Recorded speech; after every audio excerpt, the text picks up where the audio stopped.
नमस्कार दोस्तों, मैं सुरेंद्र सोनवाला आप सभी का चैनल पर स्वागत करता हूं। तो दोस्तों आज अपन देख रहे हैं यहाँ से वार्षिक परीक्षा 2023 का पेपर हिंदी अनिवार्य का पेपर हुआ है। क्लास 11th का पेपर था, 100 नंबर का पेपर आया, 3.25 घंटे का टाइमिंग मिला है। तो दोस्तों मैं पूरी आंसर की आपको इस पेपर की बताने वाला हूँ, तो आप वीडियो में बने रहें।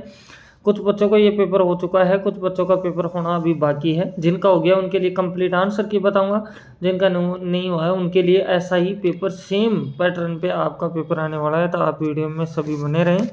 तो चलते हैं फर्स्ट क्वेश्चन में। तो फर्स्ट क्वेश्चन में दे रखा है, निम्नलिखित अपठित गद्यांश को ध्यानपूर्वक पढ़कर नीचे दिए गए वस्तुनिष्ठ प्रश्नों के उत्तर दीजिए। तो देख सकते हैं दोस्तों, इसको आराम से आप लोग पढ़ेंगे, इस गद्यांश को ध्यान से आप लोग देखेंगे और क्या मतलब है इसका, क्या कहा जा रहा है, इसके बारे में आपको आराम से पढ़ना है। तो दोस्तों मैंने तो ये पूरा पढ़ लिया है और समझ लिया है, तो मैं आपको आंसर बता देता हूँ इसके सारे। तो यहाँ एक क्वेश्चन आता है जिसमें अपन से दिया जा रहा है कि गद्यांश का उपयुक्त शीर्षक है। तो उपयुक्त शीर्षक पूछ रहा है, तो यहाँ अपने पास में आएगा तीसरा ऑप्शन, क्या हिंदी का सर्वश्रेष्ठ कवि, ये शीर्षक है। दूसरा में दर का हमारे जाति जनजागरण के सर्वश्रेष्ठ कवि हैं। तो इसमें अपन से पूछा जा रहा है, तो इसका आंसर आएगा आपके पास में तुलसीदास। फिर अपने पास में आ रहा है तुलसी का मूल संदेश है, तो ये अपन से पूछा जा रहा है, तो इसका संदेश है मानव प्रेम, ये अपना आंसर हो जाएगा। अब चलते हैं अपन लोग यहाँ द पे। तो द पे क्या दे रखा है ये भी आप लोग देख लें। तो यहाँ से अपन तुलसी के काव्य की आधारशिला है, ये अपन से पूछा जा रहा है। तो इसकी आधारशिला है जनता की एकता। फिर है सांप्रदायिक शब्द में मूल शब्द है, ये अपन से पूछा जा रहा है। तो इसमें आएगा संप्रदाय, ये होगा। तो इसमें आगे बोला जा रहा है तुलसी का साहित्य हमें सिखाता है, तो ये क्या सिखाता है आपको, भेदभाव से संघर्ष करना। इस तरह से अपना पूरा क्वेश्चन हो जाता है। अब चलते हैं दूसरे क्वेश्चन पे। तो दूसरा क्वेश्चन क्या दे रखा है देख सकते हैं, निम्नलिखित अपठित काव्यांश को ध्यानपूर्वक पढ़कर नीचे दिए गए वस्तुनिष्ठ प्रश्नों के उत्तर दीजिए। तो दोस्तों पहले गद्यांश था, अब अपने पास काव्यांश आ चुका है, तो इसको भी आप ध्यान से पढ़ लें, इसका मतलब क्या है और समझें। तो दोस्तों ये मैंने पढ़ लिया है, तो मैं अभी आपको फिलहाल में आंसर बता देता हूँ और आपको पढ़ना है तो आप आराम से वीडियो को रोक करके पढ़ सकते हैं। तो फर्स्ट क्वेश्चन पर चले। तो यहाँ दे रखा कवि अपने आप को क्या मानता है, कवि अपने आप को क्या मानता है, ये अपन से बोला जा रहा है। तो इसमें आएगा दास। फिर दूसरे में है कवि के पास क्षण भर को भी क्या नहीं रुक पाएगा, तो ये अपन से पूछा जा रहा है। तो इसमें आएगा अपने पास में निराशा। फिर स में क्या है, कवि ने अपने वक्ष को कैसा बताया है, तो अपने पास में ये पूछा जा रहा है स में। तो इसका आंसर आ जाएगा नाग दंशों से न डरने वाला, ये अपने पास में उत्तर हो जाएगा। अब चलते हैं अपन लोग द पे।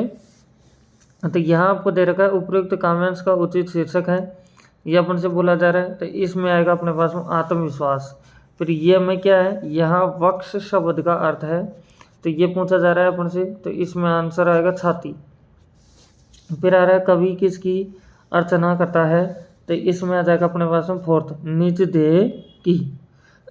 तो इस तरह से दोस्तों अपने पास खंड ऐप पूरा हो जाता है। अगर चैनल पे फर्स्ट टाइम विजिट कर रहे हैं तो चैनल को सब्सक्राइब करें, बेल आइकन प्रेस करें और अपने दोस्तों के पास शेयर भी करें। मैंने बाकी पेपर आपके सभी पेपर अपलोड कर दिए हैं, अगर आपने नहीं देखा तो उनको भी आप देख सकते हैं।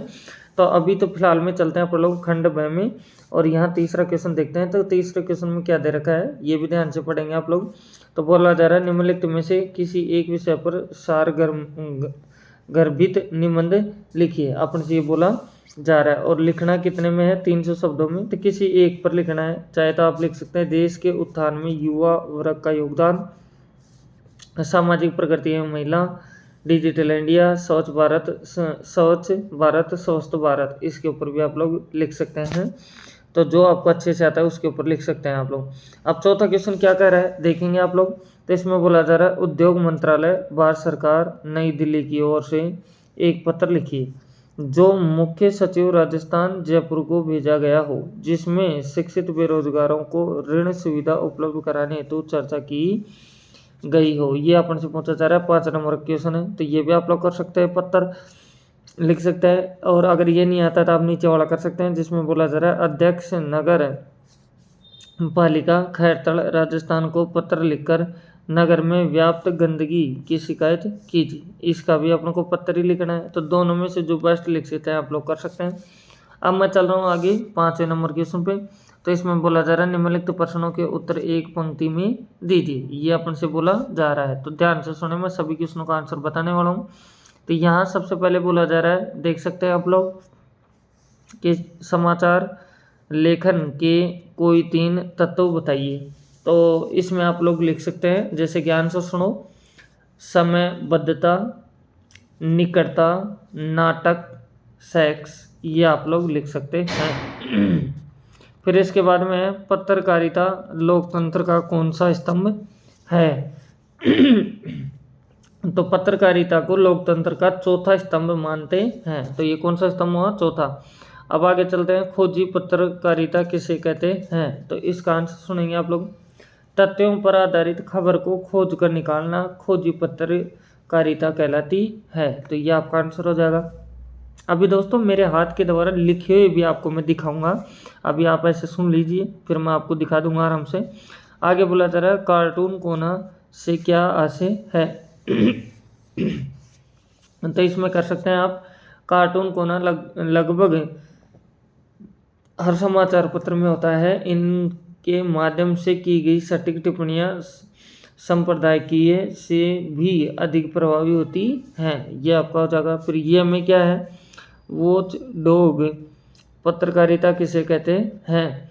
तो इसका आंसर हो जाएगा, लोकतंत्र में पत्रकारिता और समाचार मीडिया का मुख्य उत्तरदायित्व सरकार के कामकाज पर निगाह रखना है और कोई गड़बड़ी होने पर उसका पर्दाफाश करना होता है। इसे ही वॉच डॉग पत्रकारिता कहते हैं। इस तरह से आप लोग कर सकते हैं। तो चलो मैं अभी आपको दिखा देता हूँ मेरे हाथ के द्वारा बनाई गई आंसर की अभी आप सभी को, तो वीडियो में बने रहें।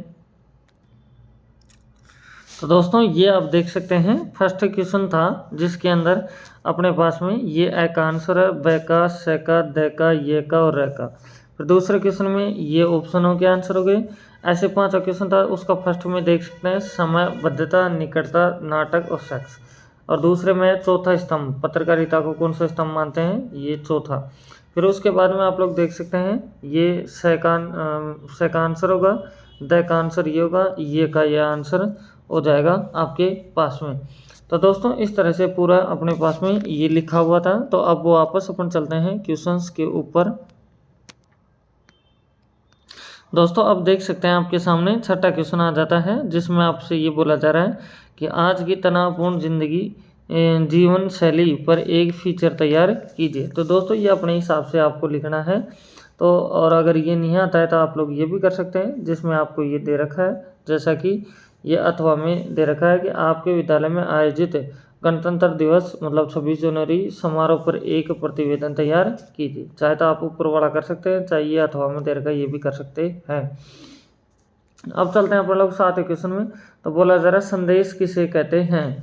तो संदेश किसे कहते हैं? तो यह मैं आपको आंसर बता देता हूँ। इसमें आप कर सकते हैं क्या कि एक व्यक्ति से दूसरे व्यक्ति तक अपने विचारों और भावनाओं को साझा करना संदेश कहलाता है। इस तरह से आप लोग संदेश का मीनिंग बता सकते हैं। अब चलते हैं अपन लोग 8वें क्वेश्चन के ऊपर। तो 8वां क्वेश्चन में क्या है ये भी आप लोग देखेंगे ध्यान से, जिसमें अपन से बोला जा रहा है कि भारत में अखबारी पत्रकारिता का आरंभ कब हुआ? तो ये हुआ था 1776 में। कब हुआ था? 1776 में। फिर 9वें में बोला जा रहा है जनसंचार के कौन कौन से माध्यम हैं? जनसंचार के कौन कौन से माध्यम हैं? तो इसके हैं जैसे अखबार, रेडियो, टीवी, इंटरनेट, सिनेमा, ये आपके जनसंचार के माध्यम है। ऐसे 10वां क्वेश्चन बोला जा रहा है अविकारी शब्द किसे कहते हैं? तो इसका मतलब लिख सकते हैं, तो आप आंसर सुनेंगे। तो इसको कह सकते हैं कि जिनके रूप में लिंग, वचन, पुरुष, कारक, काल आदि के कारण कोई विकार उत्पन्न नहीं होता है, उसे अविकारी शब्द कहते हैं। उसके बाद में है 11वां क्वेश्चन। तो बोला जा रहा है इन अनेकार्थी शब्द की परिभाषा लिखिए। तो आप इसमें लिख सकते हैं कि ऐसे शब्द जिनके अनेक अर्थ होते हैं अनेकार्थी शब्द कहलाते हैं। 12 क्वेश्चन में वाक्यांश के लिए एक शब्द लिखिए। तो इसमें बोला जा रहा है जिसका कोई अंत न हो, तो वो होता अनंत। फिर 13वां क्वेश्चन है वाक्य किसे कहते हैं। तो इसमें आप लोग लिख सकते हैं कि शब्दों के सार्थक मेल को वाक्य कहते हैं। तो अब चलते हैं दोस्तों खंड ग में। तो खंड ग में आप लोग देख सकते हैं 14 क्वेश्चन आता है। तो इसमें बोला जा रहा है निम्नलिखित गद्यांश की सप्रसंगी व्याख्या कीजिए। तो इस गद्यांश को आप लोग ध्यानपूर्वक पढ़ेंगे और समझेंगे और फिर इसकी सप्रसंगी व्याख्या कर देंगे। अगर ऊपर वाला नहीं आता है आपको तो आप देख सकते हैं नीचे वाला भी आप लोग कर सकते हैं इसमें से। अब चलते हैं अपन लोग नेक्स्ट यहाँ से 15 क्वेश्चन में। तो 15 क्वेश्चन में भी सप्रसंगी व्याख्या करनी है। बस यहाँ पद्यांश दिया हुआ है। 14वें क्वेश्चन में गद्यांश की सप्रसंगी व्याख्या थी, यहाँ पद्यांश की है। इसमें भी आप ऊपर वाला भी कर सकते हैं या फिर आप नीचे वाला भी कर सकते हैं दोस्तों। अब चलते हैं अपन लोग 16वें क्वेश्चन में।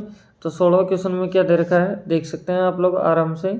तो इसमें अपन से सबसे पहले फर्स्ट क्वेश्चन में चलने से पहले देख क्या लाइन लिखी हुई है, निम्नलिखित प्रश्नों के उत्तर एक पंक्ति में दीजिए।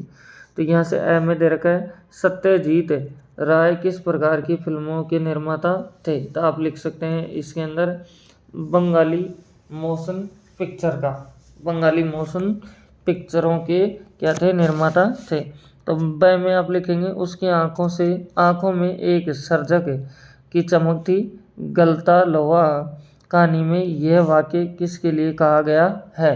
तो इसमें आप कर सकते हैं मोहन के लिए कहा गया है। किसके लिए कहा गया है, मोहन के लिए। फिर अब चलेंगे सैपे। तो इसमें बोला जा रहा है जामुन का पेड़ कहानी में किस पर व्यंग्य किया गया है। तो इसमें कर सकते हैं हमारी राजनीतिक और प्रशासनिक व्यवस्था पर। द में आपको दे रखा है किसान सामान्यतः भारत माता का क्या अर्थ लेते हैं। तो इसका अर्थ लेते हैं हमारी अपने देश की धरती से अर्थ लेते हैं। इस तरह से आप लोगों के पास में ये है। अब चलते हैं 17 क्वेश्चन में। तो 17 क्वेश्चन आपको क्या दे रखा है निम्नलिखित प्रश्नों के उत्तर दीजिए। समय सीमा 20 से 30 आपको दिया गया है। तो दोस्तों ये बड़े क्वेश्चन है और सभी बुक के क्वेश्चन है, तो आप आराम से कर सकते हैं। तो ए को पढ़ लीजिए आप आराम से क्वेश्चन को, फिर ब को भी पढ़ लीजिए आराम से क्वेश्चन को, फिर द को भी आप ये स को भी आप लोग आराम से पढ़ लीजिए क्वेश्चन को। फिर चलते हैं 18वें क्वेश्चन में। तो 18वें क्वेश्चन में आप लोगों को क्या दे रखा है, बोला जा रहा है एक आदर्शवादी नवयुवक के रूप में वंशीधर के चरित्र से हमें क्या शिक्षा मिलती है समझाइए। नमक का दरोगा इस चैप्टर से लिया गया है। ये नहीं आता तो आप ये कर सकते हैं कि जामुन का पेड़ कहानी में यहाँ से दे रखा है आपको क्या कि संवेदनहीनता को अभिव्यक्ति मिली है, सिद्ध कीजिए। ये सिद्ध करके दिखाना है। 19वें क्वेश्चन दे रखा है रजनी संघर्षशील निर्भीक आधुनिक नारी है, रजनी की चारित्रिक विशेषताओं के आधार पर समझाइए। फिर इसके बाद में चलते हैं अपन लोग इसके अथवा में। अथवा का भी आप कर सकते हैं कैसे, क्या है क्वेश्चन इसमें दे रखा है किसी फिल्म की शूटिंग करते समय फिल्मकार को किन किन समस्याओं का सामना करना पड़ता है समझाइए। ये अपन से दे दिया है। तो आप चलते हैं 20वें क्वेश्चन में। तो 20वें क्वेश्चन में क्या दे रखा है देखेंगे आप लोग। तो इसमें बोला जा रहा है निम्नलिखित प्रश्नों के उत्तर एक पंक्ति में दीजिए। तो 4 प्रश्न है दोस्तों, चारों को आप लोग आराम से पढ़ सकते हैं, इसमें कोई दिक्कत वाली बात नहीं होनी चाहिए आपको। फिर इसके बाद में चलते हैं 21वें क्वेश्चन में। तो 21वें क्वेश्चन में क्या दे रखा है देखेंगे आप लोग। तो यहाँ से बोला जा रहा है निम्नलिखित प्रश्नों के उत्तर दीजिए। प्रश्नों के उत्तर किस में देना है 20 से 30 शब्दों में। तो दोस्तों अब इसमें भी आपको 3 प्रश्न दे रखे हैं, तो तीनों को आपको जवाब देना है। और फिर अपन चलते हैं यहाँ से 22वें क्वेश्चन में। 22वें क्वेश्चन में क्या दे रखा है, क्या शिक्षा और संचार साधनों का प्रसार आदिवासी समाज के हित में नहीं है, अपने मौलिक विचार व्यक्त कीजिए, आओ मिलकर बचाएं। ठीक है, ये चैप्टर से लिया हुआ है, तो आप आराम से कर सकते हैं। ये नहीं आता तो ये कर सकते हैं। इसके अथवा में कबीर के एकेश्वरवादी तथा समाज सुधारक रूप को उदाहरण सहित समझाइए। 23वें क्वेश्चन में सोए में धूप गजल में शायर ने क्या संदेश दिया है। ये नहीं आता तो ये कर सकते हैं कि मीरा की कविता की विशेषताओं का वर्णन कीजिए। इस तरह से दोस्तों 23 क्वेश्चन हो जाते हैं अपने पास में। अब पहुँच जाते हैं अपन खंड ग में। तो 24वां क्वेश्चन आ रहा है अपने पास में। बोला जा रहा है सही विकल्प का चयन करके कोष्टक में लिखिए। तो सबसे पहले बोला जा रहा है लता मंगेशकर के गाने की विशेषता है, तो इसकी क्या विशेषता है, स्वरों की झनकार। फिर उसके बाद में अपने पास में इसमें दे रखा है बेबी कौन सी कक्षा तक पढ़ी थी। तो ये है 6ठी 7वीं तक। फिर उसके बाद में अपने पास में स, तो स में आपको दे रखा है क्या, भरतमुनि के ग्रंथ का नाम है, तो इसके ग्रंथ का नाम है नाट्य शास्त्र। फिर 25वां क्वेश्चन आता है, तो इसमें दे रखा है भारतीय संगीत किससे संबंध है। ऐसे 26वां क्वेश्चन है रेजानी पानी किसे कहते हैं। फिर 27वां क्वेश्चन है आपके पास में, ये देख सकते हैं आप लोग, थोड़ा सा आपको जूम से दिक्कत हो रही होगी तो मैं छोटा कर देता हूँ। तो यहाँ से दे रखा है क्या दोस्तों, चेलबाजी किसे कहते हैं। यह कोई के भीतर किस तरह काम करती है। फिर 28वां क्वेश्चन में बेबी हालदार बाहर किसी से अधिक बात क्यों नहीं करती थी। फिर 29वें में है किवाड़ पेंटिंग क्या है। फिर 30वां क्वेश्चन है आपके पास में लता के कांड चित्रपट संगीत पर क्या प्रभाव पड़ा है, समझाइए। आपको ये बोला जा रहा है, ये नहीं आता था आप इसका थवाका कर सकते हैं, जिसमें तो बोला जा रहा है राजस्थान में कोई निर्माण की प्रक्रिया को विस्तार पूर्वक समझाइए, ये अपन से दे रखा है। तो दोस्तों इस तरह से आपका पूरा पेपर हो जाता है। आप सभी ने देखा, अगर चैनल पर फर्स्ट टाइम विजिट कर रहे हैं प्लीज़ चैनल को सब्सक्राइब करें, बेल आइकन प्रेस करें और अपने दोस्तों के पास शेयर करें। तो thank you, best of luck, फिर मिलते हैं नेक्स्ट वीडियो।